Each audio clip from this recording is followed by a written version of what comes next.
Kita review pajak penghasilan.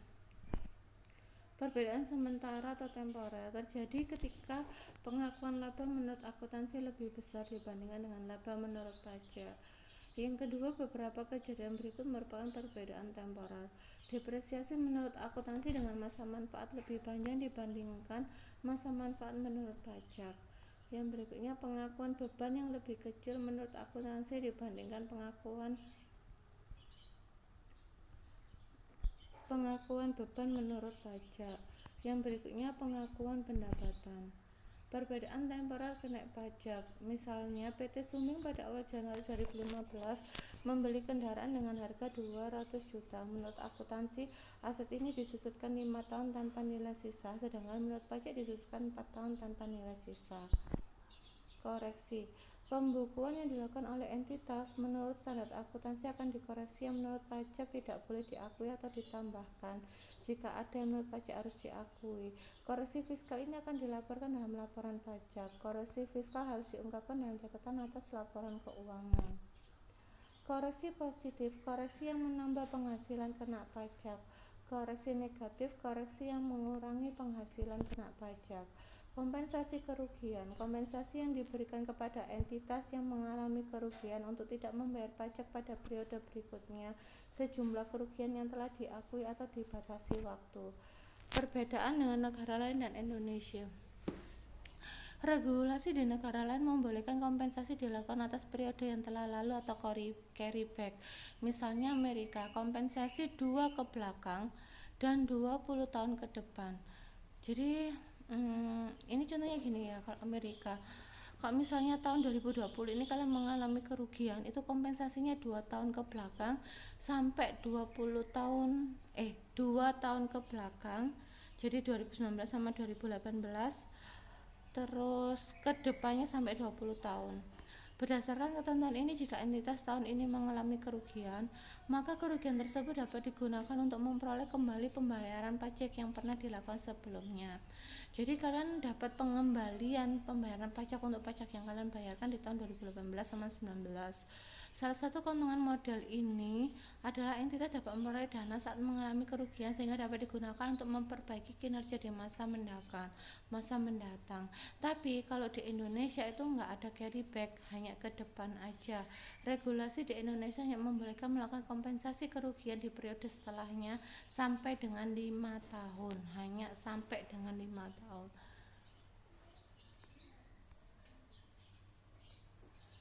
Nah, ini contohnya ya, ini akan keluar di ujian. Tahun 2015 kalian mengalami kerugian sebesar 500 juta. Jadi ada sisa kompensasi pajak sebesar 500 juta karena 2015 kalian rugi, berarti kan nggak bayar pajak. Tahun 2016 kalian mengalami keuntungan sebesar 200 juta. Kompensasi yang digunakan 200 juta sehingga tahun 2016 kalian nggak bayar pajak karena kalian 2015-nya kan rugi 500, tahun 2016-nya kalian mengalami keuntungan 200. Nah, ketika kalian untung 200 itu kalian nggak kenakan pajak karena kalian membayar kompensasi yang kerugian di tahun 2015, sehingga 2016 biarpun untung kalian nggak bayar pajak. Kompensasi yang digunakan 200 juta karena tadi kan kalian dapat kompensasi 500 juta kan, ini baru dapat 200 juta, berarti ada sisa 300 juta untuk kompensasi pajaknya. Tahun 2017 kalian laba 400 juta, kompensasi yang digunakan tadi kan sisa 300 juta, sisa kompensasinya 0 karena udah habis 500 juta. Jadi laba yang kena pajak pada tahun 2017 ini hanya 100 juta aja, itu yang kena pajak. Paham ya? Tahun 2017 kalian untung 400, kalian hanya bayar 100 juta aja.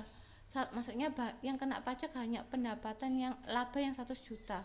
Karena yang 300 itu kompensasi kerugian kalian yang 2015. Yang ini adalah contoh lagi.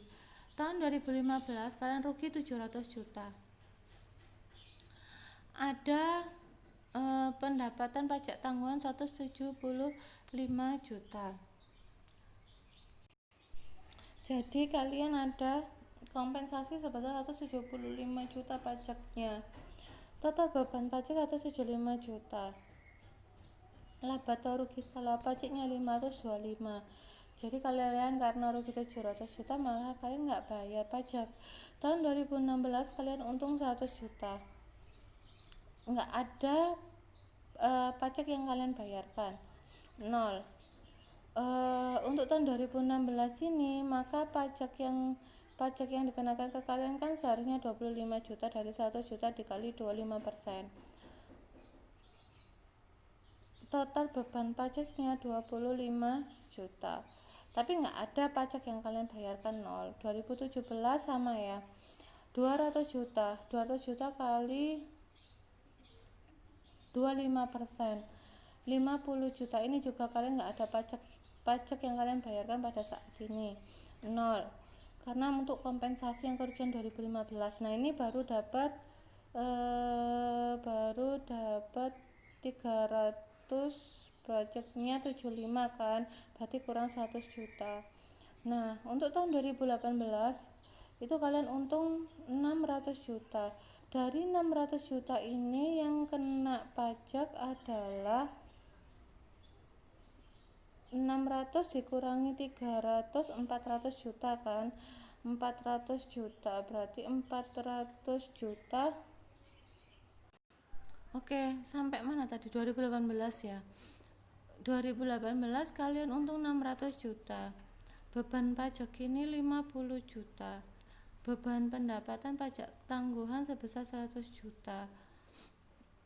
Total beban pajak 150 juta. Laba atau rugi setelah pajak 450 juta. Jadi kalian pada tahun 2018 itu hanya dikenakan pajak sebesar 50 juta. Kenapa 50 juta? Kalian lihat 600 juta, seharusnya pajak yang kalian bayarkan kan 150 juta. Dari 600 juta dikali 25%, 150 juta. Nah, tetapi pada tahun 2018 kalian hanya membayar pajak sebesar 50 jutanya aja, karena yang 1 juta masih kompensasi kerugian pada tahun 2015. Nah, pada tahun 2018 laba atau rugi setelah pajaknya kalian 450 juta. Nah, jadi untuk tahun 2018 kalian gini ya. Tadi kan untuk tahun 2016 untuk pajak yang ditangguhkan 25 juta. 2017 50 juta, berarti dapat 75 juta kan, berarti masih kurang 100 juta karena kompensasi 2015 kan 175 juta dari 700 juta dikali 25%, berarti 175 juta. Nah, dari 175 juta itu baru dikompensasi 2016 sama 2017 sebesar 75 juta, berarti tahun 2018 adalah sisanya 100 juta.